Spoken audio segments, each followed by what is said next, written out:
Cielos de Córdoba, capítulo 3. Omar se le acercó en un recreo. El resto de los chicos salía en tropel del aula y Tino se había retrasado un poco. ¿Vas al hospital hoy?, le preguntó. Sí, voy, dijo Tino. Si querés te invito a comer a mi casa, propuso Omar. ¿Tu mamá sabe? ¿No hay problema?, preguntó Tino. Ningún problema, mi mamá no está, dijo Omar y se fue. Pero no lo esperó a la salida. La directora se paró en medio del patio de cemento. Era muy alta y espigada y tenía el pelo negro corto. «Alumnos, formen», gritó la directora. Los cursos se alinearon en sus lugares alrededor del mástil central. «Tomar distancia», dijo la directora, y cada uno de los alumnos de la escuela estiró su brazo derecho hasta posarlo sobre el hombro derecho del compañero que tenía delante. Cuando estuvieron todos a la misma distancia, bajaron los brazos. Tino giró un poco la cabeza. Omar era más alto que él y formaba casi al final de la fila vecina. Omar miraba hacia adelante y no lo vio. «Tino, vista al frente», chistó la maestra. Tino enderezó la cabeza. «Hasta mañana, alumnos», gritó la señorita directora. «Hasta mañana, señorita directora», respondió a coro la escuela entera. Después, fila por fila, los estudiantes salieron a la calle, los de los grados más bajos primero. El sol pegaba de lleno sobre el asfalto y la explanada delante de la escuela. Los chicos gritaban y corrían. Omar había desaparecido. Tino lo esperó un rato en la escuela. Después se cansó y se fue caminando solo para el lado del hospital. Llegaba al puente cuando Omar lo alcanzó con la bici. Ya se había sacado el guardapolvo. «¿Venís o no venís?», le dijo. Estaba quieto, un pie apoyado sobre el asfalto, el otro en uno de los pedales. «Voy», contestó Tino. La casa de Omar quedaba a un par de cuadras. Entraron por el garage vacío. Omar dejó su bicicleta apoyada a un costado. En la cocina, sobre un mantel floreado, había un plato y un vaso y una servilleta bordó doblada en triángulo. Al lado, una pequeña nota manuscrita. «Mi mamá me dejó la comida lista», dijo Omar. «¿Está de viaje?», preguntó Tino. «¿Está de viaje?», preguntó Tino. «No, los viernes trabaja hasta más tarde». Al lado de la mesa había una puerta-ventana de vidrio que daba a una galería y más allá a un patio con césped y algunas flores. A un costado se veía el asador. Omar abrió la puerta-ventana. Un ovejero alemán trotó desde el fondo del patio y se detuvo junto a la puerta. Se sentó en dos patas y se quedó mirándolos con las orejas muy paradas y la lengua afuera. «Es el payo», dijo Omar. «No puede entrar en la casa, mi mamá no lo deja». Omar le acarició la cabeza y volvió a la cocina. De una alacena sacó otro plato, un vaso y un par de cubiertos y los puso sobre la mesa. Leyó la nota, la estrujó y la tiró en el tacho de basura. «Hay carne a la cacerola», dijo. «La caliento un poco y ya está». Tino dijo: «Qué bueno». Sobre la cocina había una olla verde. Omar encendió la hornalla y agregó, con la pava, un poco de agua. Después abrió la heladera, sacó una botella de Coca-Cola y tomó del pico. «¿Querés?», le ofreció a Tino, mientras le alcanzaba la botella. Tino también tomó del pico. Cuando terminaron de comer, Omar levantó los platos y los dejó sobre la mesada. «Vení», dijo, y salió al patio. Tino lo siguió. En el fondo, el patio hacía una L. En el ángulo había un gran nogal y a un costado, oculto, comenzaba otro sector. más descuidado. No había césped ni plantas. Contra el tapial estaba la cucha del payo, una casita de madera un poco ladeada. Más allá había una pila de baterías viejas, cubiertas por yuyos y una enredadera seca. En el fondo del patio lo ocupaba un galpón. La entrada era una puerta junto a una batea llena de agua de lluvia. Omar pateó la puerta de lata. El aire ardía dentro del galpón a oscuras. Por algunos agujeros de la chapa se colaban haces de luz brillante que punteaban el piso. En el centro había una fosa de mecánico y contra las paredes muchas estanterías llenas de hierros y piezas herrumbradas. Del techo colgaban repuestos de autos, caños de escape sin usar y un ventilador lleno de telarañas. A un costado de la fosa, contra la pared, se apoyaba un banco de trabajo con una morsa. El banco estaba muy limpio. Arriba del banco, pegados a las paredes de chapa del galpón y llenos de tierra, había varios almanaques viejos. Algunos de los almanaques tenían fotos de mujeres desnudas. Era el taller de mi tío, dijo Mar. La puerta grande está a la vuelta de casa. Nosotros entramos por atrás. Tino asintió. ¿Y tu tío?, preguntó después. Se mató con el auto. Hace mucho, contestó Omar. Tino se acercó a la fosa. En el fondo había algunas latas con aceite quemado. El piso era negro. Omar buscó una escalera y se encaramó a una de las estanterías. Desde allí comenzó a tirar revistas al piso, 9 o 10, y bajó con otra pila bastante alta. Mira, dijo, y le alcanzó algunas a Tino. Tino agarró una revista y pasó las hojas. Había muchas mujeres desnudas y también hombres desnudos. Los hombres tenían los pitos muy grandes y parados y los ponían entre las piernas de las mujeres. Algunas mujeres besaban los pitos de otros hombres. De sus bocas caía una baba blanca y espesa. En otra hoja, algunos hombres escupían baba por sus pitos sobre el pecho y la cara de una mujer muy gorda y muy rubia. Tino sintió que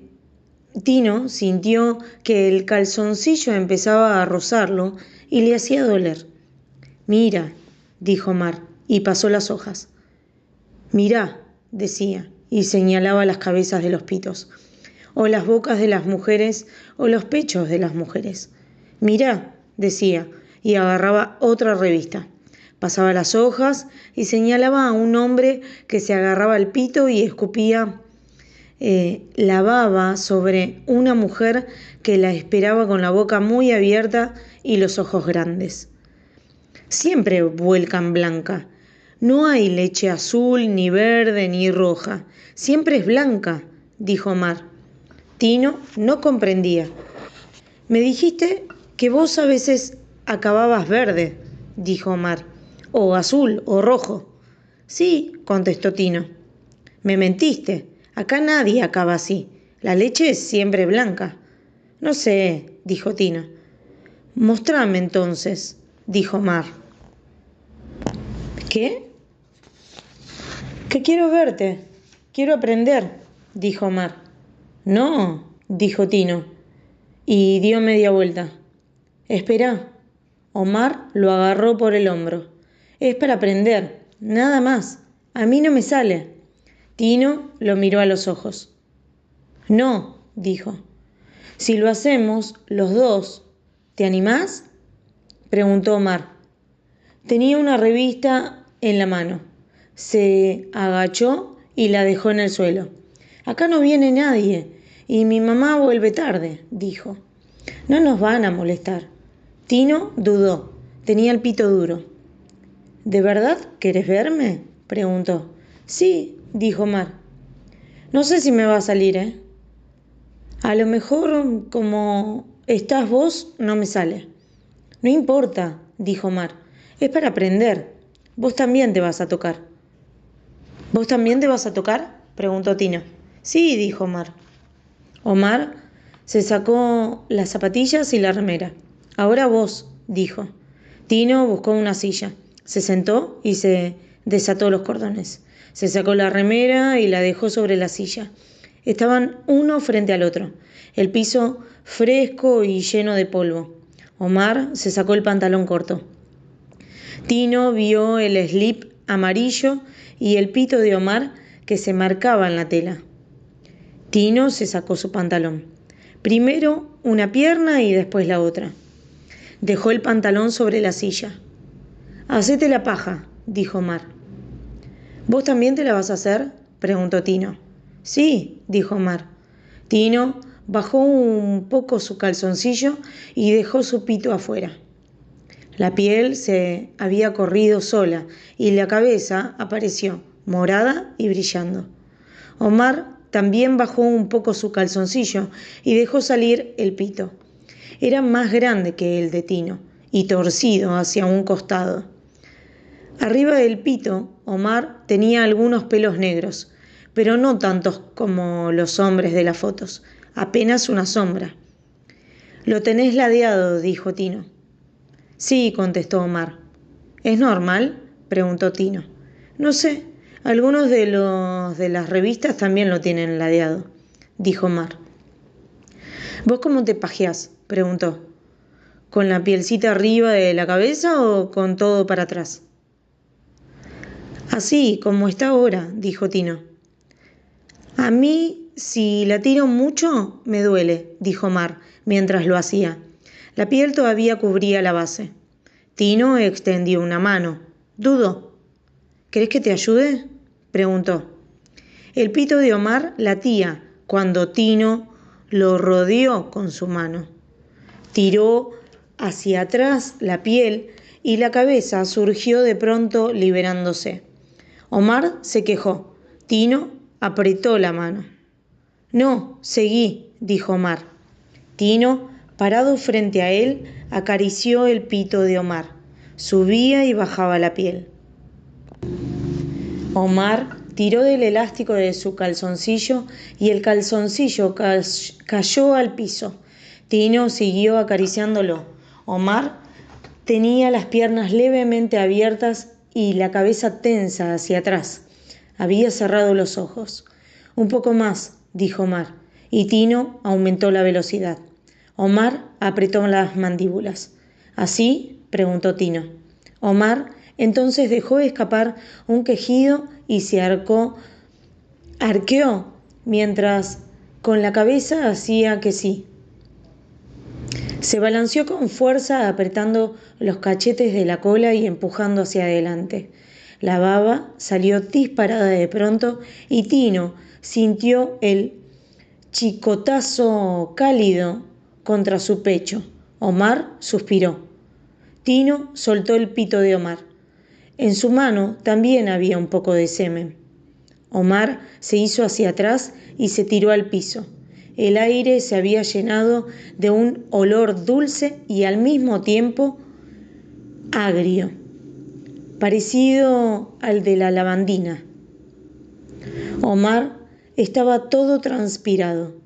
Cimbró con un par de espasmos y suspiró. «Es genial», dijo. Tino se miró la panza. La baba blanca resbalaba hacia abajo. Buscó a su alrededor. En uno de los estantes había estopa y se limpió. Se puso el calzoncillo. «¿Vos no vas a hacértela?», preguntó Omar desde el piso. Tenía las manos bajo la nuca. Tino negó con la cabeza. «Ahora no tengo ganas», dijo, y comenzó a vestirse. Omar se levantó. En el suelo quedó marcado sobre el polvo el contorno de su cuerpo. Desnudo, Omar juntó las revistas y las apiló. Después se subió a la escalera para volver a esconderlas. Cuando bajó, Tino ya estaba vestido. Me voy, dijo. ¿No querés jugo o un poco de coca?, preguntó Omar, mientras se ponía la ropa. Tino dijo que no y abrió la puerta del galponcito. Afuera, el payo, dormido a la sombra, levantó la cabeza y al ver que eran Tino y Omar quienes salían, volvió a echarse. Era el perro de mi tío y siempre lo está esperando, explicó Omar. Tino cruzó el patio del taller, llegó al nogal, dobló y caminó hacia la casa. Omar lo seguía. No se había puesto la remera y la llevaba colgando sobre uno de sus hombros. Silbaba. En el patio, Omar abrió una canilla conectada a una manguera y se mojó la cabeza con agua fría. Los colores del pantalón brillaron al humedecerse. ¿Querés?, dijo.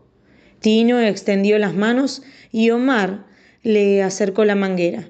Tino se lavó las manos y las sacudió para escurrirlas.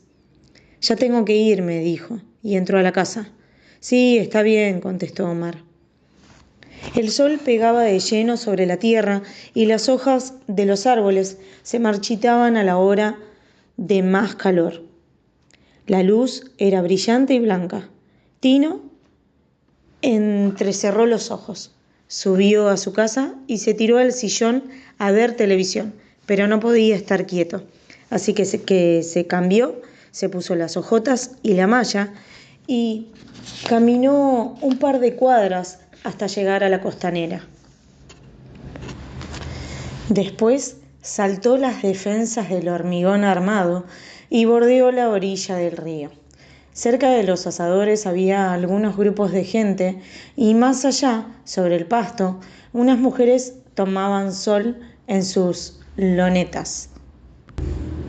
En la represa del balneario, un señor gordo se había sentado bajo la cascada para que el agua le golpeara la nuca. Cada cierto tiempo, el hombre echaba hacia atrás la cabeza y su cara desaparecía bajo el chorro. Cuando emergía, se sacudía el cuerpo y se pasaba las manos por los ojos y el pelo, respirando hondo. Tino remontó el río hasta donde terminaba el balneario y comenzaban de nuevo las piedras. Las orillas parquizadas seguían todavía un poco más. Muchos de los olmos y álamos habían dado hijuelos y en algunas zonas se formaban bosquecitos casi impenetrables. De tanto en tanto aparecía algún asador semi-abandonado. Las rocas gigantes y pálidas obligaban al río a dividirse en varios brazos. Entre el agua, las piedras surgían como cúpulas y Tino saltó de una en otra hasta llegar a la orilla contraria. Pasó por abajo del puente viejo.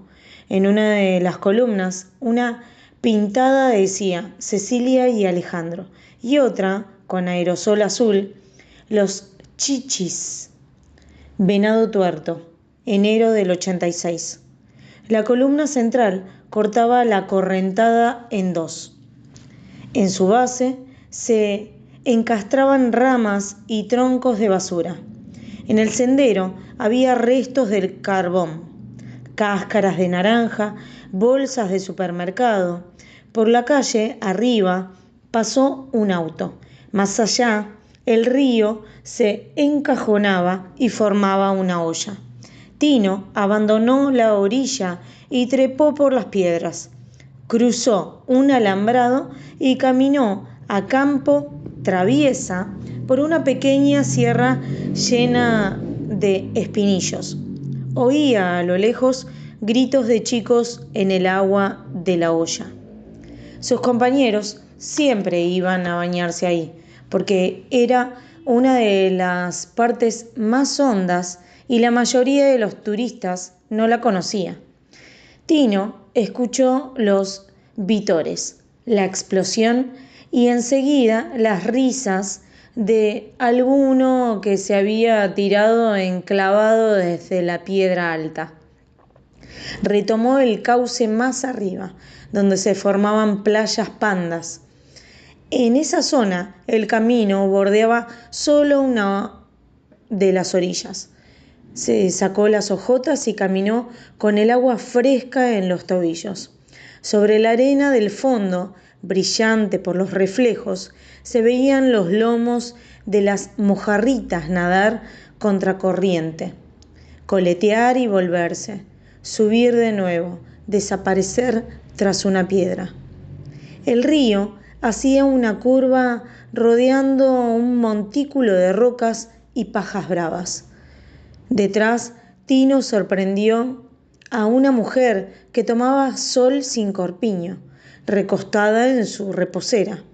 Al oír el ruido de sus pasos, la mujer se incorporó, se tapó con una mano y con la otra se hizo visera sobre los ojos y miró fijamente a Tino. Tino pasó junto a ella sin decir nada y la mujer volvió a echarse. El pueblo había quedado atrás y solo se vislumbraban espaciadas y entre los árboles algunas casas de fin de semana. El río se hacía más ancho y tranquilo, pero sobre la superficie aparecían remolinos que mostraban cómo abajo las aguas corrían tan rápido. Tino se sentó sobre una piedra bajo la sombra de un paraíso y dejó la remera y las hojotas a un costado. La piedra hervía. En el silencio, dos pájaros trinaban contestándose, de un árbol a otro. El viento no movía las hojas y el río iba callado.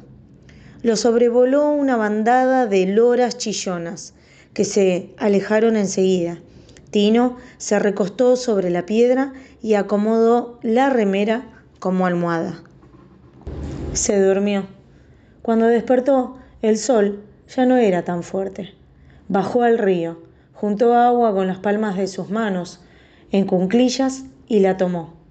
Sus pies se hundieron un poco en la arena reseca y desde el fondo de la playita brotó agua embarrada. Tino levantó algunas bolitas de paraíso y las tiró al río, pero eran demasiado livianas y apenas hacían círculos en la superficie lisa. Se hundían y enseguida salían a flote para ser lentamente arrastradas por la corriente. Algo se movió en la otra orilla. Apareció un perro negro y bebió con la cabeza gacha. Tino escuchó sus lengüetazos. El perro se volvió y se echó a la sombra, justo donde una pared de tosca subía abrupta y se cubría de yuyos. Tino se metió al río, nadó rápido y lo cruzó. En la otra orilla, el perro levantó la cabeza. Tino se acercó despacio. El perro estaba acostado y lo miraba. En la tosca, al batir durante las crecidas, la correntada había formado una pequeña cueva llena de basura y ramas secas. La tierra estaba removida y suelta. Tino se acercó un paso. El perro gruñó. 4 cachorritos colgaban de sus tetillas. «Sos hembra», dijo Tino. «Sos mamá».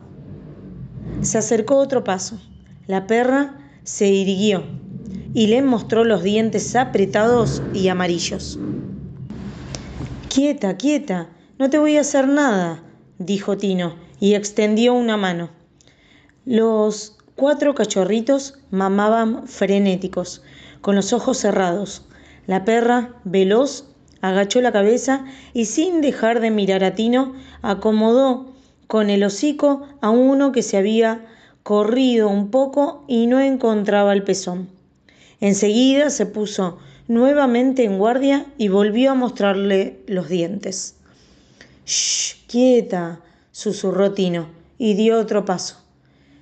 3 de los cachorros eran oscuros como la madre, pero el cuarto tenía el pelaje de color blanco. A Tino le llamó la atención y quiso agarrarlo. Alrededor de la perra había muchas moscas. La perra movió la cola y espantó a algunas. Si Tino se agachaba podía tocar el cachorro albino, pero la perra seguía furiosa. Tino dobló las rodillas y la perra le tiró un tarascón seco. Tino alcanzó a sacar la mano y retrocedió un par de pasos. La perra se levantó y le ladró, tratando de alcanzar sus tobillos. Tino corrió hasta el río y se tiró de cabeza al agua. La perra se detuvo junto a la corriente. Ladró desde la orilla. Detrás, los 4 cachorros gemían y reptaban a ciegas. El albino, un poco separado de los otros 3. Tino sacó la cabeza fuera del agua y vio a la perra volver junto a sus cachorros. Con el hocico empujó a los 4 hacia la tosca y los acomodó. Después se echó de nuevo. Los perritos se prendieron de sus tetas y siguieron mamando. La perra tenía la cabeza en alto y controlaba a Tino, que nadaba de regreso. Terminaron los ladridos y volvió el silencio. Una garza se detuvo un rato entre las piedras. Con las alas apenas desplegadas, dio 3 o 4 zancadas largas, hundió un par de veces el pico en el río, volvió a levantar vuelo y se alejó. Tino movía los brazos, formando círculos en la corriente, y también las piernas, como si pedaleara. Se mantenía a flote. Si respiraba hondo y contenía el aliento, podía dejarse hundir y tocar el fondo de arena limpia. No era muy profundo. El agua apenas cubría su cabeza. Al emerger, se sopló los mocos. Nadó y se impulsó con los pies para hacer un torpedo en el agua clara. Se sumergió con los ojos abiertos y todo era bajo la superficie, quieto y lejano. Su nariz casi rozaba los pequeños granos de arena, las piedras bordó, rojizas, blancas y grises, y las centellantes laminillas de mica. El agua le acariciaba el cuerpo. Con las manos, Tino deslizó hacia abajo su malla y la revolvió a la orilla. Hizo pie y se quedó quieto.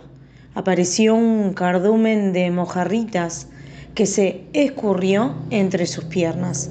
Desconfió, volvió a rodearlo y de a poco se acercó para morder despacito la piel de los dedos de sus pies. Tino, desde arriba, las miraba hacer apenas deformadas por el líquido y reía. Al frente, la perra seguía con los ojos sus movimientos.